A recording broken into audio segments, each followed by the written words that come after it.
अस्सलाम वालेकुम। हम अपनी लाइफ में बहुत से लोगों से मिलते हैं जिनमें से हर कोई एक दूसरे से डिफरेंट होता है। ये डिफरेंस हाइट की वजह से भी हो सकता है। कुछ लोगों की हाइट बहुत ज़्यादा होती है जबकि कुछ लोगों की हाइट बहुत ही कम। कुछ ऐसे लोग भी होते हैं जिनकी हाइट नॉर्मल होती है। हाइट का ये डिफरेंस जो मुख्तलिफ लोगों में वेरी करता है वो बेसिकली एक हार्मोन की वजह से होता है जिसे हम ग्रोथ हार्मोन कहते हैं। चाइनीज एंडोक्राइनोलॉजिस्ट चो हाउली ने 1966 में ह्यूमन ग्रोथ हार्मोन को डिस्कवर किया था।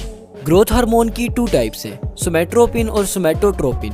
सोमैटोट्रोपिन वो हार्मोन है जो सिर्फ एनिमल्स में प्रोड्यूस होता है। ये एनिमल्स में नेचुरली प्रेजेंट होता है और ग्रोथ में इंपॉर्टेंट रोल प्ले करता है। सोमैटोट्रोपिन हार्मोन को आर्टिफिशियली तैयार किया जाता है। सोमैटोट्रोपिन को रिकॉम्बिनेंट डीएनए टेक्नोलॉजी के प्रोसेस से तैयार किया जाता है। अगर हम ह्यूमन ग्रोथ हार्मोन के स्ट्रक्चर पर बात करें तो ग्रोथ हार्मोन एक प्रोटीन है जो 191 अमाइनो एसिड से मिलकर बनी है। इस प्रोटीन का मॉलिक्यूलर वेट अप्रोक्सीमेटली 22,124 डाल्टन्स है। ग्रोथ हार्मोन 4 हेलिक्स से मिलकर बना होता है। ये हेलिक्स ग्रोथ हार्मोन को ग्रोथ हार्मोन रिसेप्टर से बाइंड करने में हेल्प करते हैं। ह्यूमन ग्रोथ हार्मोन हमारी बॉडी का वो सब्सटेंस है जो हमारी ग्रोथ को कंट्रोल करता है। ग्रोथ हार्मोन्स को पिट्यूटरी ग्लैंड प्रोड्यूस करता है। पिट्यूटरी ग्लैंड ब्रेन की बेस में प्रेजेंट है जो हमारी बॉडी के बहुत से इंपॉर्टेंट हार्मोन्स प्रोड्यूस करता है। ग्रोथ हार्मोन बच्चों को लंबा होने में मदद करता है। इसके अलावा ग्रोथ हार्मोन मसल्स के मास को इंक्रीज और बॉडी फैट को डिक्रीज करता है। ग्रोथ हार्मोन बॉडी के मेटाबॉलिज्म में भी हेल्प करता है। ये वो प्रोसेस है जिसमें सेल्स फूड को एनर्जी में चेंज कर देते हैं और एनर्जी को बॉडी अपने फंक्शन परफॉर्म करने में यूटिलाइज कर लेती है। अगर बच्चों या फिर बड़ों में ग्रोथ हार्मोन बहुत ज्यादा क्वांटिटी में बनने लग जाए तो इन्हें हेल्थ प्रॉब्लम भी हो सकती है। ग्रोथ हार्मोन का जरूरत से कम बनना भी बॉडी में सीवियर इश्यूज क्रिएट करता है। ग्रोथ हार्मोन की जरूरत से ज्यादा प्रोडक्शन जो सिचुएशन क्रिएट करती है उनमें जाइगेंटिज्म और एक्रोमेगाली शामिल है। बच्चों में ग्रोथ हार्मोन की ओवर सिक्रीशन से जो बीमारी पैदा होती है उसे जाइगेंटिज्म कहते हैं।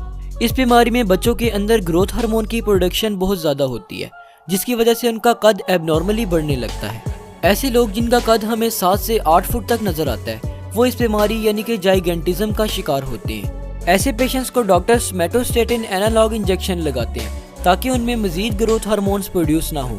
ये इंजेक्शन तकरीबन 70% पेशेंट्स में ग्रोथ को सप्रेस कर देता है। इसके अलावा कुछ पेशेंट्स को डॉक्टर डिफरेंट टाइप्स के ड्रग्स भी प्रिस्क्राइब करते हैं। एडल्ट्स में ग्रोथ हार्मोन की ओवर सिक्रीशन जो डिजीज प्रोड्यूस करती है उसे एक्रोमेगली कहते हैं। इस बीमारी के दौरान बोन्स हाइट में इंक्रीज नहीं होती बल्कि बोन्स की थिकनेस बढ़ती रहती है जिसके नतीजे में पेशेंट के हाथ, पाँव और स्कल की हड्डियां एबनॉर्मली थिक नजर आती हैं।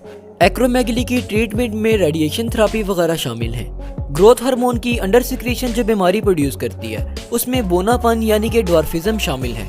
इस बीमारी में पेशेंट में ग्रोथ हार्मोन की प्रोडक्शन बहुत कम होती है और इसका कद बहुत छोटा रह जाता है। ड्वार्फिज्म के पेशेंट्स दिखने में बहुत छोटे लगते हैं। इस बीमारी में बॉडी पार्ट्स अपनी प्रोपोर्शन में रहते हैं और ब्रेन डेवलपमेंट और IQ पर भी कोई फर्क नहीं पड़ता बल्कि वो नॉर्मली डेवलप होता रहता है। ड्वार्फिज्म के पेशेंट्स को रेगुलर बेसिस पर ऐसे इंजेक्शंस इंजेक्ट किए जाते हैं जिनमें सिंथेटिक ग्रोथ हार्मोन्स मौजूद हों। ये इंजेक्शंस इन पेशेंट की हाइट को इंक्रीज कराते हैं और इस तरह ये इंडिविजुअल्स अपनी नॉर्मल और फाइनल हाइट को अटेन कर लेते हैं। यूनाइटेड स्टेट्स ऑफ अमेरिका की फूड और ड्रग एडमिनिस्ट्रेशन ने ग्रोथ हार्मोन थेरेपी को कुछ स्पेसिफिक कंडीशंस के लिए अप्रूव किया।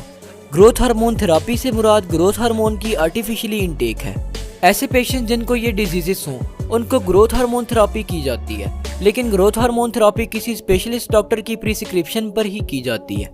कुछ इस तरह की कंपनीज भी बनती जा रही हैं जो ग्रोथ हार्मोन को एंटी एजिंग ड्रग के नाम से सेल कर रही हैं। एंटी एजिंग ड्रग से मुराद ऐसी ड्रग्स हैं जो बॉडी में एजिंग के प्रोसेस को स्टॉप कर सके, जबकि ग्रोथ हार्मोन का एजिंग को स्टॉप करने में किसी भी किस्म का कोई रोल नहीं है और न ही साइंटिफिकली इसका कोई प्रूफ है। जो लोग ग्रोथ हार्मोन को इस पर्पस के लिए यूज करते हैं वो इलीगली इसका यूज करते हैं।